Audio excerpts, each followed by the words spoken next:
Hello there YouTube, and welcome along to Steve's Let's Talk iOS 14. In this video I will be talking about iOS 14. I'll be showing you some of the features of iOS 14 as my iPhone is currently running iOS 14 thank you to the Apple Beta software program, which you can sign up to via the Apple website. It just means that when obviously there's basically you get entered into a public beta test, so you'll be a public beta user and you can test out some of the new features that Apple roll out in their new iOS updates. And if you want to give them feedback, then you can do. All you got to do is press this button here that says feedback. It'll sign you in. And then you can just give them the feedback that they want to know. Maybe, you could... I've given them feedback once on my iPhone, and it was only once when my phone battery completely drained. Like, iOS 14 drained my battery once. And it was when I was doing a full day shift at work as well, which was super annoying because I had to buy a charger. But anyway, apart from that one incident, that's the only incident I've had with iOS 14. So it's not too bad. Anyway, so I want to show you iOS 14 because there's a few new features that you guys need to know. I'm going to start with the home screen. This is my home screen right here, look. And I want to talk about widgets, because this is something that's kind of a little bit like Android, is the widgets. So obviously you've got up here, I've got here, look, the battery. So let me just move that notification out of the way. So you've got the battery up here. So obviously my phone's currently on 15%. Now I think this widget is really ideal because, basically because I just think that, it's good to always check your phone battery during the day. I also think it's just ideal just to keep track really on how your phone is doing in terms of battery, so at least you always know when it's ideal for your phone to be charged up. I've also got on top of here another widget, which is the weather app, which again I think is ideal. It gives me the weather very, very quick, which is very, very handy for me. So, literally I just press on this and look, it brings up the weather for today and what the temperature is in Bournemouth, etc. If I press on the battery thing, it doesn't really do anything at all.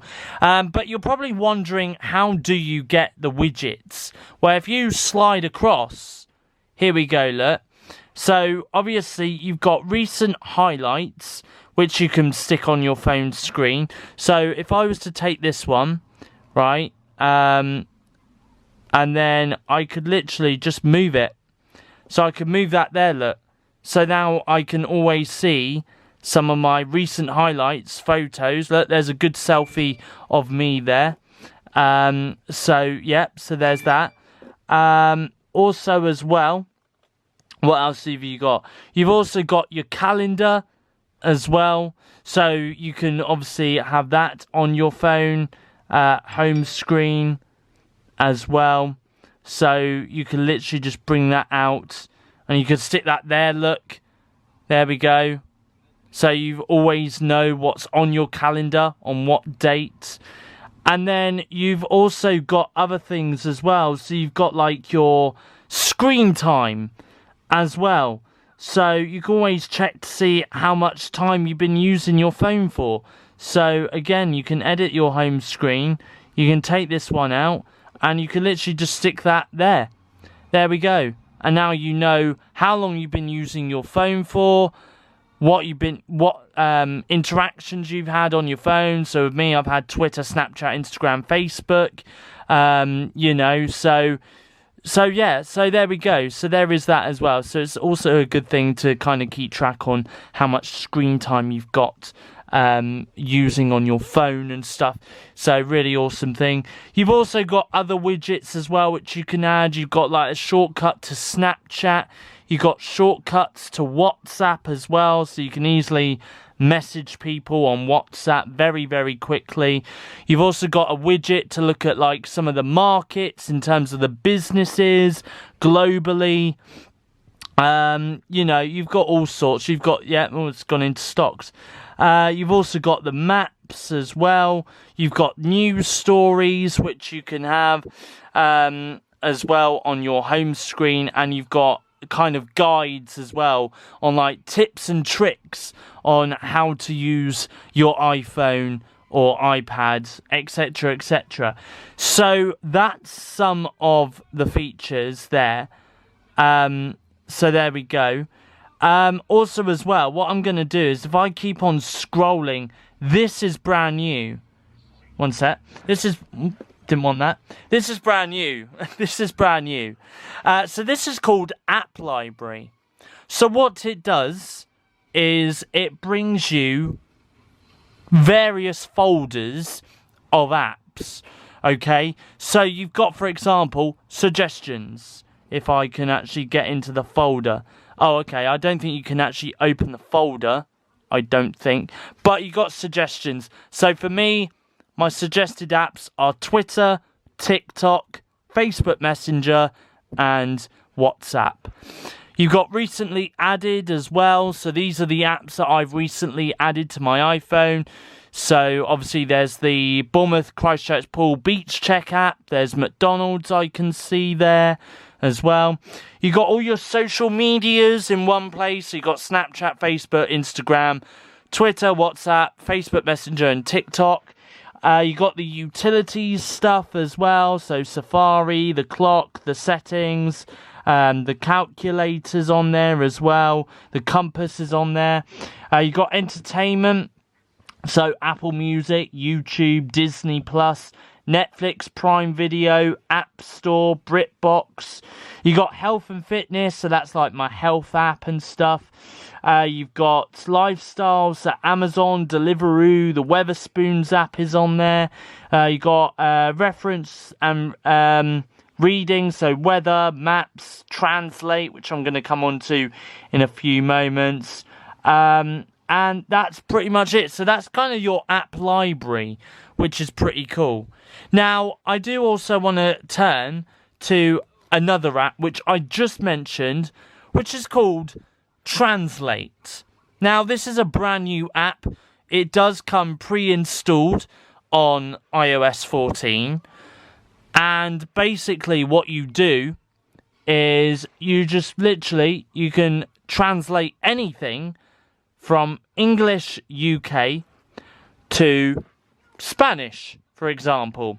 So let's just simply put hello, right?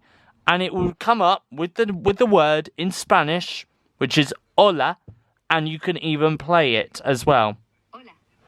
Okay, let me turn that up again. There we are. I'll play it again. Listen. Hola. There we are. So, you know, I mean, I could even mix things up here and just put my name is Steve and you're watching a video on YouTube. Okay? And it will translate this, okay, into what I've just said in English, into Spanish. Hola, me llamo Steve y estás viendo un video en YouTube. There we are. And I mean, you can do it in various languages as well. You can do it in German, French, Italian, Japanese, Korean, Portuguese, Russian, Spanish, Chinese. You know, you can do it in all sorts of languages at the moment. So, I mean, that's pretty a handy tool to have, you know, if you are going to like various countries, you know, and you want to know something, you know, you can't really speak very good, you know, German or very good French or very good Spanish. At least then you've got this very handy app thanks to iOS 14 on your iPhone, and you'll be able to type what you want to say in English and then get it translated into the language in terms of whatever country you're currently in. So maybe Germany or France or Spain or whatever. So, I mean, yeah, it is pretty cool. You know, this is what it sounds like in German. Hallo, ich heiße Steve und du siehst dir ein Video auf YouTube an. There we are. So that's in German. Let's listen to it in French, what I've just put. Let's listen to it in French, shall we? Let's see. Bonjour, je m'appelle Steve et vous regardez une vidéo sur YouTube. There we are. And then there's Italian as well, you know. Ciao, mi chiamo Steve e stai guardando un video su YouTube. There we are. So there we go. So that is the Translate app for iOS 14, and you've also got favorites as well. So it'll come up with the translate button, which basically, you know, you're able to translate stuff, but it saves it into a history. So then you've got a history of things that you've said recently in your translate app, and just in case you need to go back and maybe translate what you want to say again, you know, maybe ask a question, maybe you need to ask it more than once when you're on your trip away somewhere. So it's a very handy and very ideal app to have on iOS 14. So that's a really good thing. Now, the good thing is as well about iOS 14 is the fact that it is going to be available on all compatible devices that are currently running iOS 13. So if your iPhone model is running iOS 13, then don't worry, you won't miss out. Your model won't become obsolete from getting iOS 14. You will be able to get iOS 14 when it is available to the public, to the rest of the world, hopefully in September this year, but I'm going to say for now later this year, given that we currently don't know when iOS 14 will exactly be available to the rest of the world. But this is, of course, a public beta test, so, you know, obviously I'm able to have that advantage of being able to, you know, have access to iOS 14 before anyone else does. I'm really lucky to do that as well, really lucky to test it out and to give Apple the feedback that they need in order to improve the update ready for when it does roll out to the rest of the world in September. So there we go. Anyway, that's kind of a brief look at iOS 14. I do hope you guys did enjoy this video. If you did, please give it some love. Please give it a thumbs up if you did enjoy this video. And if you're not yet subscribed to my YouTube channel, please hit the subscribe button down below as well, and hit the bell notification button as well to get notified on your smartphone and tablets whenever I upload a future YouTube video. So that's all from me. Do join me on Saturday as I'll be bringing you my UK Top 40 official charts. But from me though, it's goodbye. Thanks for watching, and I will see you guys in my next YouTube video.